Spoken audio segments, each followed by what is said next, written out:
शारीरिक दृष्टि से या वस्त्रों की दृष्टि से या गाड़ी की दृष्टि से या मोबाइल की दृष्टि से, और दूसरे लोग उनको देखते भी हैं। ऐसा नहीं है कि नहीं देखते, देखते भी हैं, लेकिन किस दृष्टि से? भौतिक दृष्टि से। किसी व्यक्ति के पास यदि अच्छे कपड़े हैं, अच्छी गाड़ी है, अच्छा मोबाइल है, लेकिन उसका चरित्र अच्छा नहीं है, तो लोग उसको देखेंगे तो सही कि देखो इसके पास कितना है, लेकिन किस दृष्टि से देखेंगे? हीन दृष्टि से देखेंगे। अच्छा तो है लेकिन कपड़े में ही अच्छा है, केवल मोबाइल की दृष्टि से ही अच्छा है। तो हमें अच्छा तो बनना है, लेकिन किस दृष्टि से? लोग मुझे किस दृष्टि से अच्छा देखें? कपड़े की दृष्टि से अच्छा देखें, या संस्कारों की दृष्टि से अच्छा देखें, या आध्यात्मिकता की दृष्टि से अच्छा देखें, या ज्ञान की दृष्टि से अच्छा देखें? ये चॉइस मेरे पास है। अच्छा तो बनना है। हजारों लोगों में से मेरे को सबसे अच्छा देखा जाए, किस दृष्टि से? ईमानदारी की दृष्टि से, चरित्र की दृष्टि से, सेवा की दृष्टि से, पवित्रता की दृष्टि से। और ऐसे लोग करते हैं पुरुषार्थ, और ऐसे लोग उनको देखते भी हैं। उनको देखते ही उनका एकदम जो हृदय है वो श्रद्धा से, भक्ति से, जैसे अपने डोमेट वाले स्वामी जी महाराज हैं, उन्होंने अच्छा दिखने के लिए तो पूरे जीवन में पुरुषार्थ किया, और करोड़ों में वो अच्छे बने, लेकिन किस दृष्टि से? ऋषित्व की दृष्टि से। उनको देखते ही लोगों के मन में क्या आता है? सब विकारों का नाश हो जाता है, एक पवित्रता ऑटोमेटिक आती है।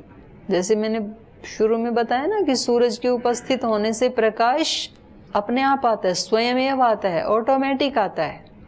ऐसे ही ऐसे संत को देख करके, ऐसे ऋषि को देख करके, उससे आध्यात्मिक एनर्जी अपने आप आती है। उनको कुछ भी नहीं कहना पड़ता, लेकिन उन्होंने अच्छा बनाया है, वो बड़े श्रम साध्य है अच्छा बनना। कपड़ों से अच्छा बनना वो भी श्रम साध्य है, उसके लिए धन कमाना पड़ता है। अच्छी गाड़ी लेकर के अच्छा बनना वो भी श्रम साध्य है, उसके लिए भी पुरुषार्थ करना पड़ता है। करोड़ों रुपए में गाड़ी खरीदी जाती है तो पहले करोड़ों रुपए कमाने पड़ते हैं, तब खरीदी जाती है। अच्छा मकान बनाना भी श्रम साध्य है। तो ये हमें चयन करना है कि हमें किस दृष्टि से अच्छा बनना है। सबके अलग अलग संस्कार हैं, जैसे जिसके संस्कार हैं उसको उस दृष्टि से अच्छा बनने के लिए अनंत तरीके हो सकते हैं। अभी पिछले दिनों चुनाव हुए, उड़ीसा के एक व्यक्ति जो एमपी हैं, क्या नाम है उनका? सारंगी का, प्रताप सारंगी। अब उन एमपीओं में ऐसे भी लोग हैं जिनके पास 100 करोड़ रुपए की प्रॉपर्टी है। और प्रताप सारंगी जी, जब मैं गई वहाँ पे उड़ीसा पे प्रवास में, तो 4 दिन तो बेचारे मेरे साथ साथ गाँव में गई। अपने भारत स्वाभिमान से जुड़े हुए थे, वो कार्यकर्ता थे, पतंजलि के प्रोडक्ट्स भी बांटते थे साइकिल पे रख रख करके। और उनके घर में एक झोपड़ी में रहते हैं, एक साइकिल पे चलते हैं, कोई सामान ही नहीं है। करोड़ तो क्या, कौड़ी की संपत्ति नहीं है, लेकिन उनके पास जो सेवा की, सादगी की, सरलता की जो संपत्ति है, वो संपत्ति उन करोड़पतियों की संपत्ति से भारी पड़ गई। उस दिन कितने लोगों ने, कितने एमपीज ने उसमें भाग लिया, कितने मंत्रियों ने शपथ ली, लेकिन सबसे ज्यादा मीडिया ने किसको हाईलाइट किया? उस व्यक्ति को किया। तो वो भी एक सौंदर्य है, वो कपड़ों का सौंदर्य नहीं है, वो गाड़ी का सौंदर्य नहीं है। तो किसी भी दृष्टि से श्रेष्ठ बनने की मनाही नहीं है, श्रेष्ठ तो बनना ही चाहिए, लेकिन लोग मुझे कैसा देखें ये हमें स्पष्ट होना चाहिए कि मुझे कैसे दिखना है। एक आदर्श ऋषि जैसे दिखना है, मुझे कैसे दिखना है? एक आदर्श सेवक जैसे दिखना चाहिए। मुझे देखते ही लोग यूं कहें कि सेवक तो ये, जैसे हनुमान जी को देखते ही लोग क्या कहेंगे? आदर्श सेवक कौन? हनुमान जी। मुझे देखते ही एक आदर्श ब्रह्मचारी की तरह लोग देखें, स्वतः उनको ब्रह्मचर्य की प्रेरणा मिले मेरे से। मेरे को देखते ही एक ज्ञानी की तरह से लोग मुझे देखें।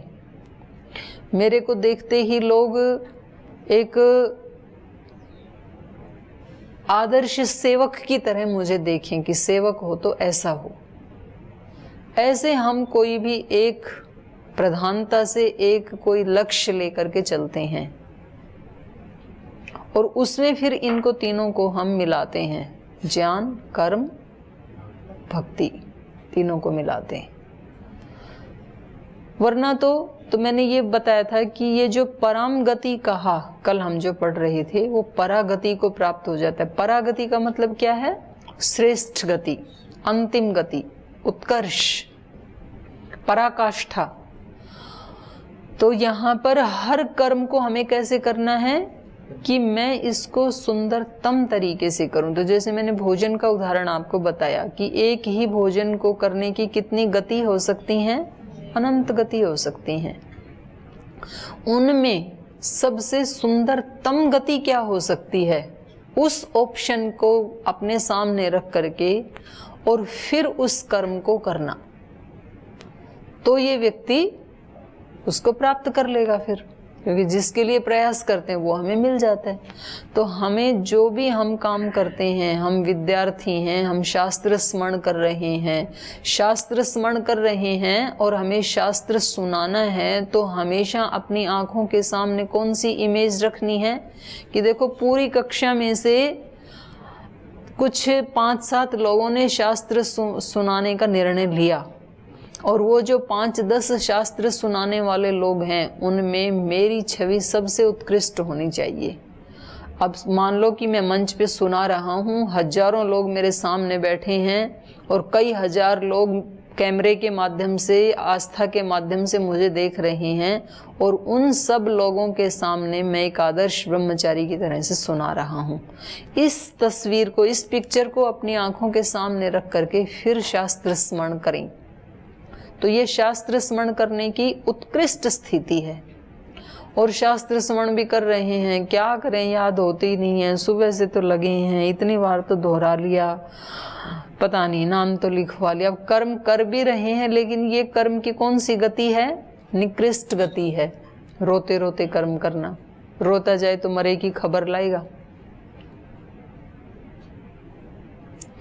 तो हमारे काम करने की कई गति हो सकती हैं, बहुत बुरी गति भी, गति मतलब स्थिति, सामान्य स्थिति भी हो सकती है, निकृष्ट स्थिति भी हो सकती है, मध्यम स्थिति भी हो सकती है, उच्च स्थिति भी हो सकती है और सर्वोत्तम स्थिति भी हो सकती है। तो हमें प्रयास क्या करना है? सर्वोत्तम के लिए ही प्रयास करना। कुछ भी करें, झाड़ू भी कभी लगानी पड़े तो ऐसी लगाओ कि आप जैसी झाड़ू आज तक किसी ने लगाई नहीं। एक तिनका क्या मिल जाए पीछे, एक धूल का कण क्या मिल जाए जहां आपने झाड़ू लगाई, जहां आपने पोछा लगाया तो ऐसा लगाया कि उसमें आपकी तस्वीर दिखने लगी और सब बोलेंगे भाई आज पोछा किसने लगाया? फर्श बोल रहा है। वो करते हैं ना, ऐड करते हैं ना कि ये वाला पेंट लगाओ, दीवारें बोल उठेंगी। दीवारें तो बोलती नहीं है, लेकिन वो कहने का अभिप्राय क्या है कि वो पेंट क्या है, वो पेंटिंग क्या है? सबसे सुंदरतम, सबसे उत्कृष्टतम है वो। तो खुद बोलें। पहले ऐसे बोलते थे भाई गांव की बातें गतवाड़े बोल देते हैं। गतवाड़े समझते हो? गांव के बाहर का जो एरिया है उसको बोल देते हैं कि गांव कैसा है ये कैसे पता लगेगा? गांव में प्रवेश करते ही, मान लो गांव में प्रवेश करते ही गंदगी पड़ी है, कहीं कूड़ा पड़ा है, कहीं गोसे पड़े हैं, कहीं घास उगी हुई है, तो पता लग गया कि गांव के लोग कैसे हैं? आलसी टाइप हैं और स्वच्छता के प्रति जागरूक नहीं है। और जैसे ही गांव में गए तो सड़कें बिल्कुल साफ हैं, सड़कों के किनारों से वो घास आदि साफ कर रखी है, कूड़ा डालने के पात्र में कूड़ा सुव्यवस्थित ढंग से पड़ा हुआ है और हरे भरे वृक्ष हैं, खेतों में सुव्यवस्थित ढंग से खेती की हुई है, तो पता लगता है इस गांव के लोग कैसे हैं, पुरुषार्थी हैं, ज्ञानी भी हैं, तो पता लग जाता है ना। तो हमारी कई गति हो सकती हैं। तो कल इन्होंने हमारे को बताया था कि जो व्यक्ति सब जगह समम पश्यन ही सर्वत्र, सब जगह समता को देखता हुआ, हर स्थिति हमारे लिए दिव्य बन सकती है। हमारे जीवन में कैसी भी बुरी से बुरी परिस्थिति क्यों ना आई हो, उसको भी हम अपनी मेहनत से दिव्य स्थिति बना सकते हैं। स्थिति तो स्थिति होती है, उसको बुरी या दिव्य बनाना ये व्यक्ति का कार्य होता है। बुरी से बुरी स्थिति को भी एक अच्छा व्यक्ति दिव्य स्थिति बना देता है, और अच्छी से अच्छी स्थिति को भी एक व्यक्ति अपने कुकर्मों से दुर्गति बना देता है। काल तो काल है, स्थिति तो स्थिति है, वो अच्छी बुरी नहीं होती है, उसमें हमारे भाव, हमारे कर्म अच्छे बुरे होते हैं। राम जी के घर में ऐसी स्थिति आई बुरी, लेकिन उस बुरी को भी उन्होंने क्या बना दिया, दिव्य स्थिति बना दिया। और कुछ लोगों के घर में अच्छी भली स्थिति होती है, लेकिन कोई एक दो व्यक्ति झगड़ा दंगा फसाद करके उसको दुर्गति में चेंज कर देते हैं, फिर उस व्यक्ति के लिए बुरा हो जाता है। वो जो बुरे को भी जो बदतर में से भी बेहतर बना दे, वो योगी है। बदतर स्थिति को भी जो बेहतर स्थिति बना दे, वो योगी है। और जो अच्छी भली बेहतर स्थिति को भी बदतर बना दे, वो भोगी है। हमारा जीवन एक स्थिति है, एक अपॉर्चुनिटी है, एक अवसर है हमारे सामने, और उस अवसर को हम ऐसा दिव्य बना दें कि जमाने याद रखें, ये तो योगी का काम है। और उसी जीवन को ऐसा बना दें कि जमाने दुष्टता के लिए याद रखें, ऐसा भी हो सकता है। और उसी जीवन को ऐसा बना दें कि कल मरे और आज किसी को याद ही नहीं है, ये सामान्य स्थिति है। सड़क के ऊपर कितने प्राणी मर जाते हैं, कौन याद रखता है। ऐसे ही हमारा जीवन भी हो जाता है। तो क्या अंतर है उसमें और हमारे में? फिर कोई अंतर नहीं होता है। तो कुछ ना कुछ तो मुझे अपने किसी ना किसी कर्म में तो इतना एक्सपर्ट होना है, किसी ना किसी गुण में तो मुझे इतना पारंगत होना है। जरूरी नहीं है कि सबको पंचोपदेश याद हो, जरूरी नहीं है सबको 5 दर्शन याद हों। एक व्यक्ति ईमानदारी में इतनी पराकाष्ठा को प्राप्त है, एक व्यक्ति व्रतों के अभ्यास में जब से गुरुकुल में आया, एक दिन भी उसने किसी व्रत का खंडन नहीं किया, उस व्यक्ति की अपनी पहचान बनती है। जब से गुरुकुल में आया, एक दिन उसने प्रमाद नहीं किया, उठने में, हवन में, संध्या में। कोई ऐसी बहू आती है घर में कि जब से घर में आई, एक दिन कभी उलट के जवाब नहीं दिया, पूरे गांव में उसकी छवि बन जाती है। एक ऐसी महिला गांव में आई कि जिसने हमेशा सबको सम्मान से ही बोला और हमेशा अपने सुव्यवस्थित कपड़ों में रही, कभी भी इस तरह के कपड़े नहीं पहने जहाँ से कोई अंग प्रदर्शन हो या उसकी पहचान बनती है पूरे गांव में। हम तो गांव से आए, तो हम ऐसे होता था गांव में, भाई उनकी बहू है, कभी उसने घूंघट नहीं उठाया। गांव में तो घूंघट निकालने की प्रथा है ना, उसने घूंघट से ही अपनी पहचान बना ली। अब वो उस बात पे नहीं जाएंगे कि पर्दा प्रथा अच्छी है या बुरी है, मैं एक उदाहरण दे रही हूँ।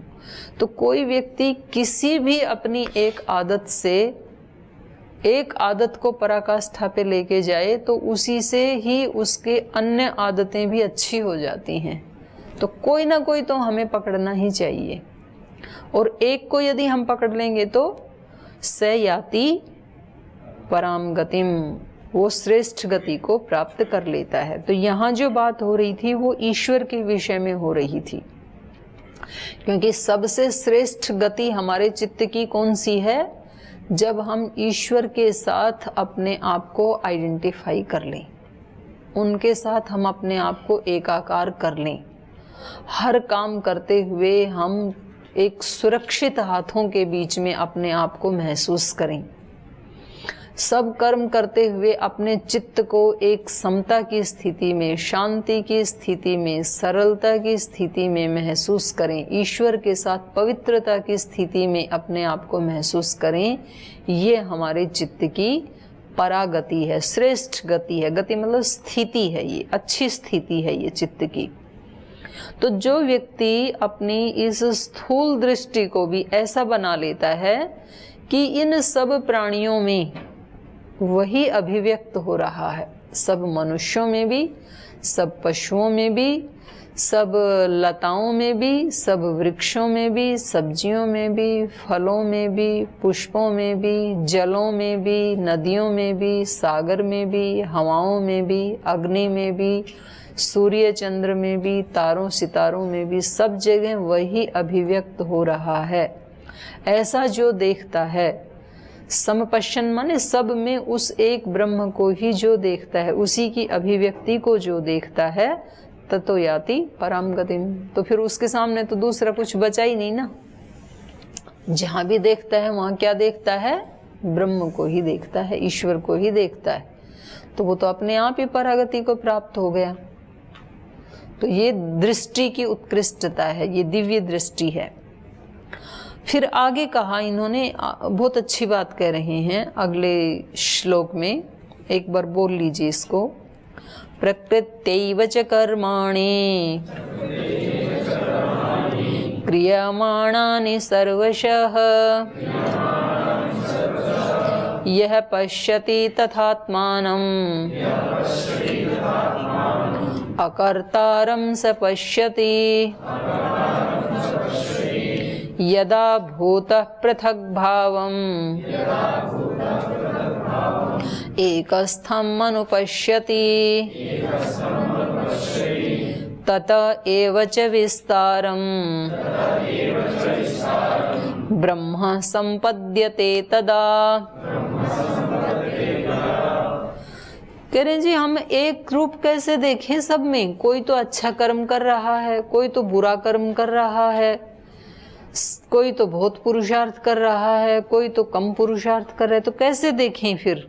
कैसे बनाएं ये समता वाली दृष्टि? हम इस वैविध्य भरे इस संसार में सम दृष्टि कैसे बनाएं?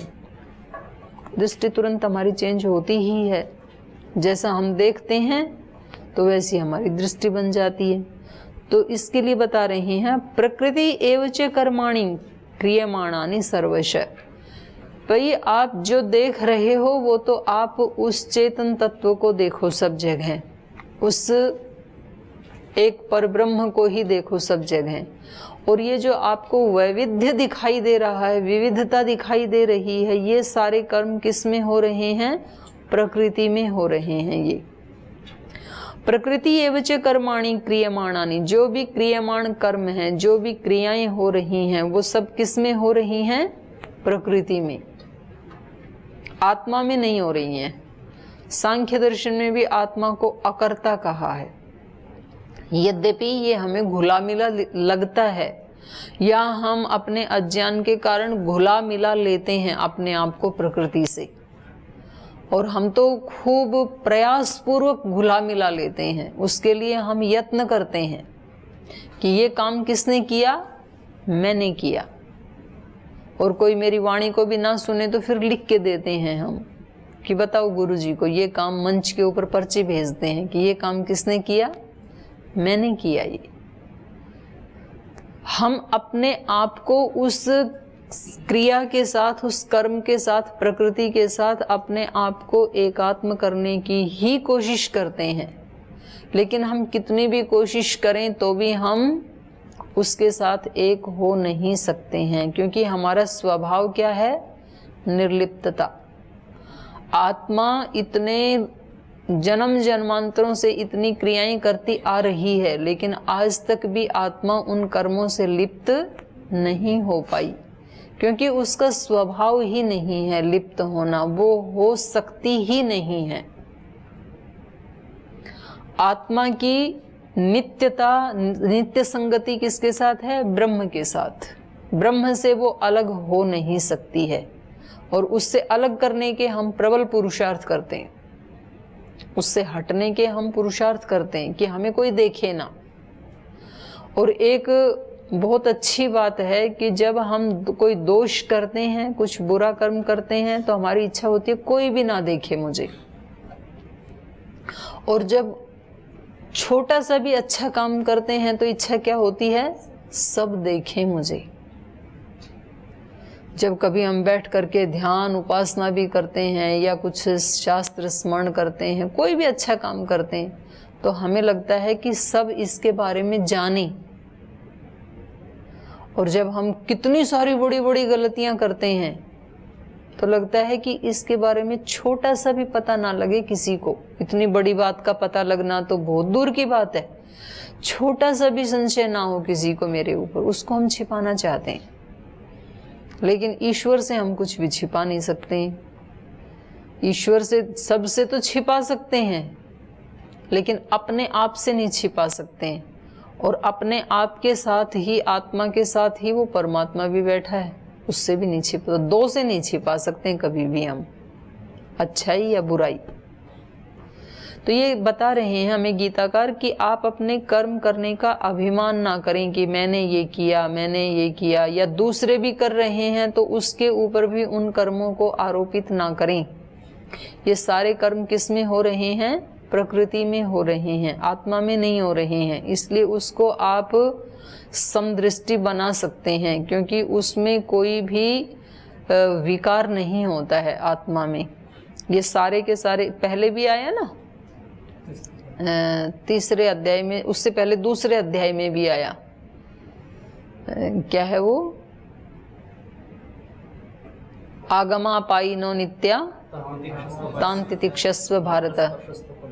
हाँ जी, मात्र स्पर्शास्तु कौन्तेय शीतोषण सुख दुखदा आगमा पाइनो नित्या तान तितिक्षस्व भारत। तो ये जो सुख दुख हैं, ये कैसे हैं, आने जाने वाले हैं, अनित्य हैं। ये आगमा अपायिन, आने वाले जाने वाले, अनित्य हैं। तो ये सारे गुणा गुणेषु वर्तन्ते, ये भी आया, गुण ही गुणों में वर्त रहे हैं। जो त्रिगुण है सत्वरजतम, सारी क्रियाएं उन्हीं में ही हो रही हैं, इसमें कोई नहीं हो रही। इसीलिए तो ये दृष्टा बनता है। और प्रकृति नित्य गतिशील है। जब ये सारी सृष्टि बन रही है, ये तो गुणों का गतिशीलता दिखाई दे ही रही है। लेकिन जब प्रलय अवस्था होती है, जब ये सृष्टि इस रूप में दिखाई नहीं देती है, उस समय भी जो त्रिगुण हैं वो गतिशील ही रहते हैं। एक जो परमाणु है ना, उसमें भी इलेक्ट्रॉन, प्रोटॉन, न्यूट्रॉन जो तीन हैं वो गतिशील ही रहते हैं।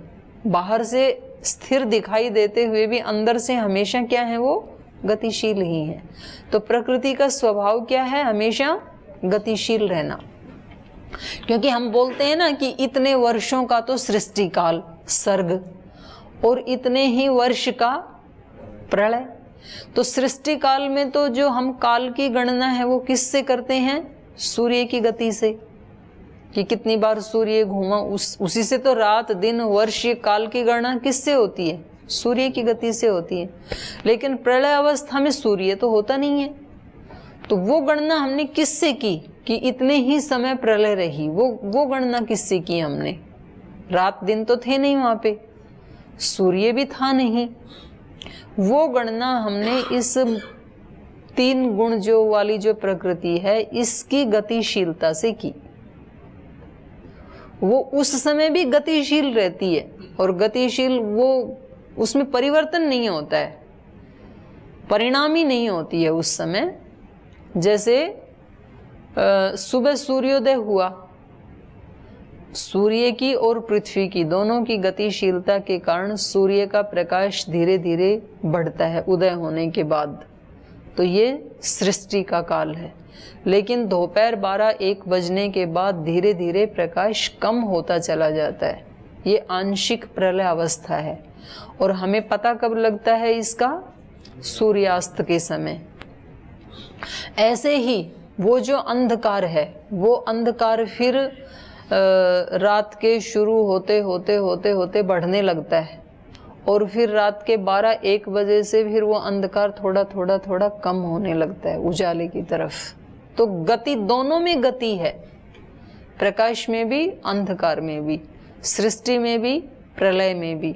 तो गति जितनी भी है, कर्म जितने भी हैं, क्रियाएं जितनी भी हैं, वो सब किस में है? प्रकृति में। और आत्मा क्या है? दृष्टा, निष्क्रिय है वो, निर्लिप्त है वो, अकर्ता है वो।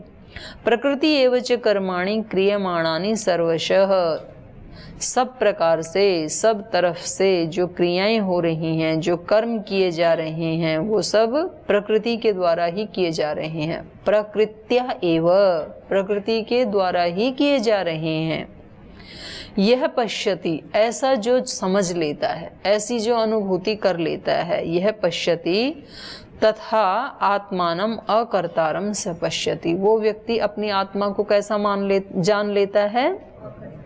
अकर्तारम, तथात्मानम अकर्तार, मैं कुछ कर ही नहीं रहा। और जब मैं कुछ कर ही नहीं रहा तो घमंड किस चीज का? मैं तो निमित्त बना हूं।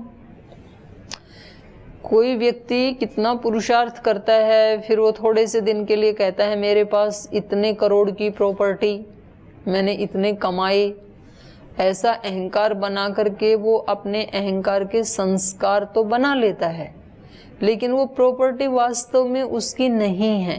थोड़े दिन के लिए उसने मान ली, क्योंकि वो प्रॉपर्टी वास्तव में यहीं थी पहले, और यहीं से उधर से उठा के इधर रख लिया और फिर मेरा मान लिया। प्रॉपर्टी तो सारी ईश्वर की ही है, और मेरे साथ भी वो जाने वाली नहीं है, मेरे बाद भी वो किसी और की होने वाली है, क्योंकि वो यहीं रहने वाली है। और मेरे आने से पहले भी वो यहीं थी, लेकिन वो किसी और के नाम पे थी, किसी और ने उसको अपना माना हुआ था, और अब वो अज्ञान के कारण उसको मैंने अपना मान लिया है। लेकिन वो पहले भी ईश्वर की थी, आज भी ईश्वर की ही है, और मेरे जाने के बाद भी ईश्वर की ही रहेगी। तो जितनी भी जमीन जायदाद आज हमारे नाम पे हैं, या जो धन, जो मकान, जो भी सोना चांदी हमारे नाम पे है, हमारे पास, जिसको हम अपना मान रहे हैं, वो आज से पहले भी था इस धरती के ऊपर। वो किसी और के नाम था, किसी और के पास था, आज हमारे पास, कल भी रहेगा, हम जाने के बाद भी रहेगा, लेकिन वो किसी और के नाम पे चला जाएगा। आदमी के मरते ही दूसरे व्यक्ति ले लेते हैं।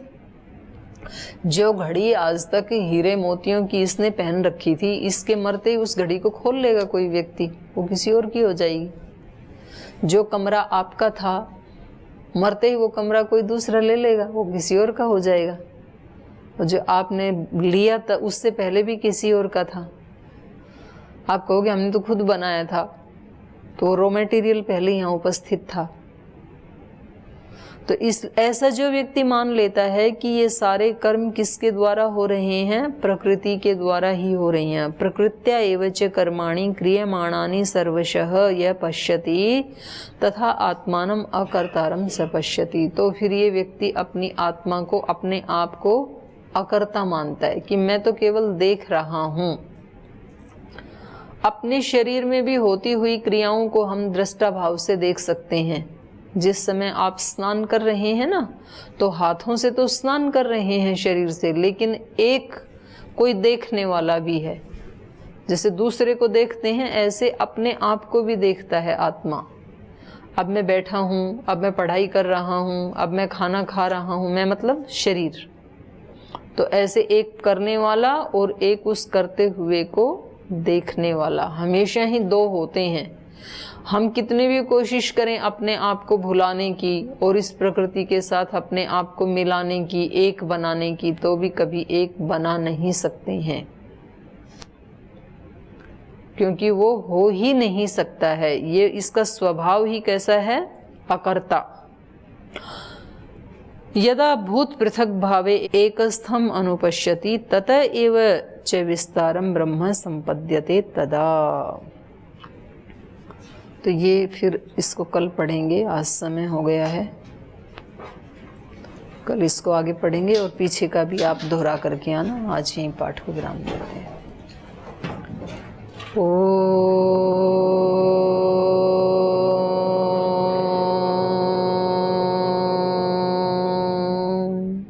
शांति शांति शांति। श्री गुरुभ्यो नमः।